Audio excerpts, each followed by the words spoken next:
Greetings and welcome to Success Formula Show. I am Muhammad Yousaf, host of Success Formula Show. We have very amazing personality with us. He's a brand innovator, podcast host and author, group facilitator, and venture catalyst. Give me a warm welcome to our today's guest, Mark Stinson. Welcome, Mark. Yousaf, it's great to be with you. Thanks for having me. Okay, let me start with this. Where were you? What happened? Who were you surrounded with that inspired you to start your journey, whatever you are doing today? Well, I was a young college student back in my hometown in Louisiana, and I was surrounded by people who were in the media. Some were journalists, some were radio personalities, and I decided I wanted to get into an advertising agency. And so I developed a creative portfolio, so to speak. I look back now and it was funny and elementary and very beginner, but I got into an ad agency when I was only, say 20 years old. And I have been in ad agencies my entire career now. So decades, and that's when I started the journey in a creative sort of field.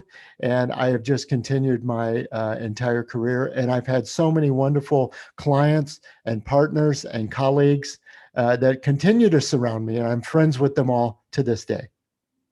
Okay, wonderful. You have achieved so much in your life. Mark, what are top 3 success secrets which others can implement in their business right now? Yes.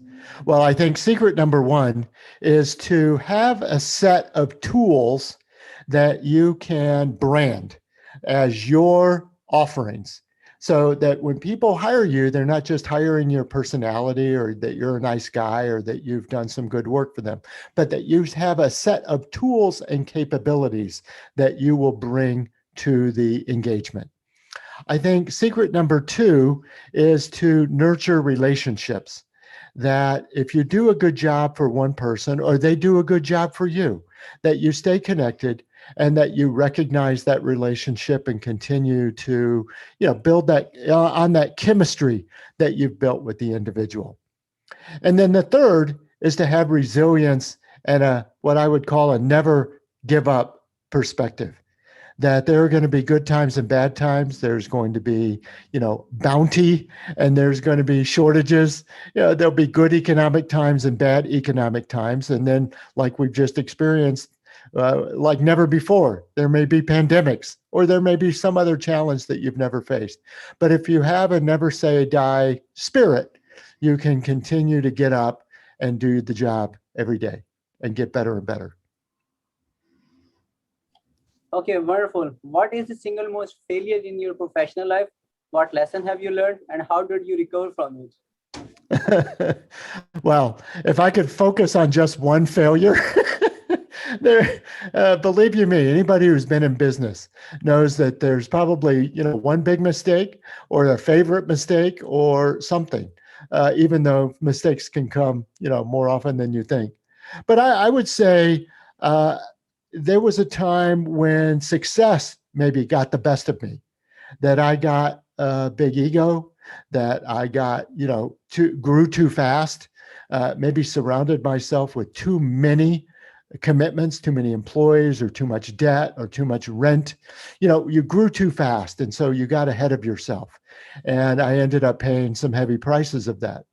And the lesson learned was to stay focused on the business, stay focused on the client, and not too much on your ego, not too much on publicity, or not too much on acquisition and hiring more people or getting a bigger office, what have you, but rather focus on the work, focus on the relationships, and that has served me well since then.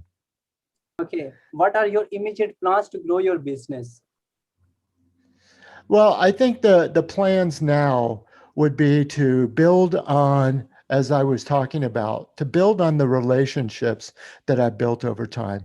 I have a core group of clients, a core group of collaborators that I like to work with. And so rather than just seek out, I'm not in the lead generation business. I would like to build more business with the people that I like to work with, that we do great work together, and that, you mentioned I was a venture catalyst, that we could make impact together. So if we can make impact and we can do great work together, those are the clients and plans I would like to look forward to. Okay, wonderful, amazing. Okay, what are the challenges you are facing right now in your business? Well, there's an internal challenge. If I look inside myself, that there are so many creative opportunities. I have a podcast. In fact, I have 2 podcasts. I'm writing 3 or 4 books all at one time. I've been invited to speak at various events. I'm writing articles. I'm doing webinars. I mean, so there's a lot of creative stimulation. But as I pointed out before, if you get stretched too thin and you don't focus on the work, but you're focused on these creative opportunities, you can miss things. But I think the external challenges are that, companies and clients out there with decent sized budgets and big plans and strategies often want to work with large companies, large consultancies. And I'm a small boutique, company.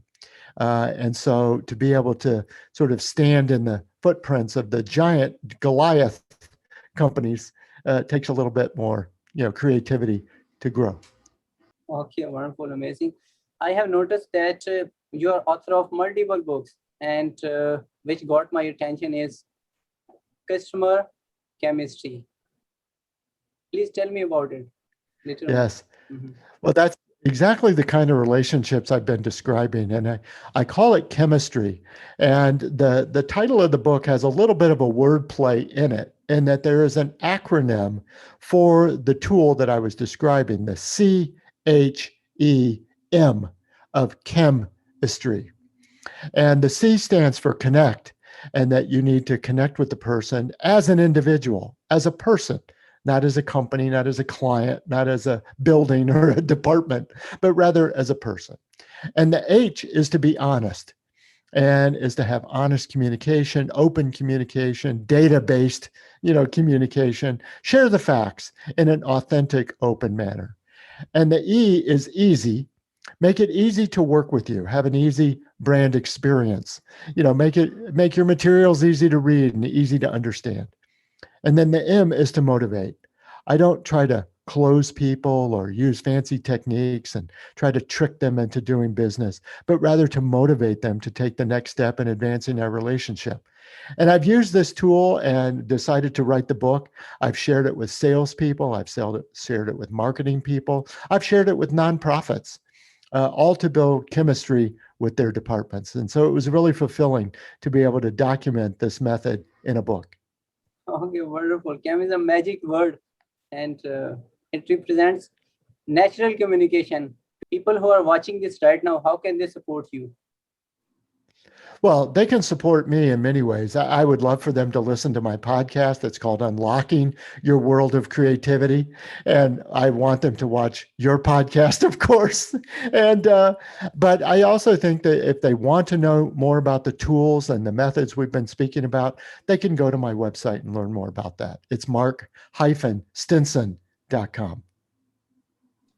Okay. What would you say as a final word? Well, I think as a final note, I would just encourage the listeners to think about the relationships, both in business and in life, that they have, and know that there's so much more potential to build on those relationships, not to leverage them. I hear this word a lot, that you could leverage, your relationships and leverage your customers. I don't want to be leveraged. I don't think people are something to be leveraged. But I think if you say you want to cultivate, you want to nurture, you want to build on the relationships that you have and build the chemistry that we were just talking about, that's what I would encourage the listeners to do. Okay, amazing. Thank you, Mark, for sharing your wisdom with us on the behalf of Integrated Success Formula and my entire team. Stay blessed and be happy. Thank you, Yousaf. Appreciate it.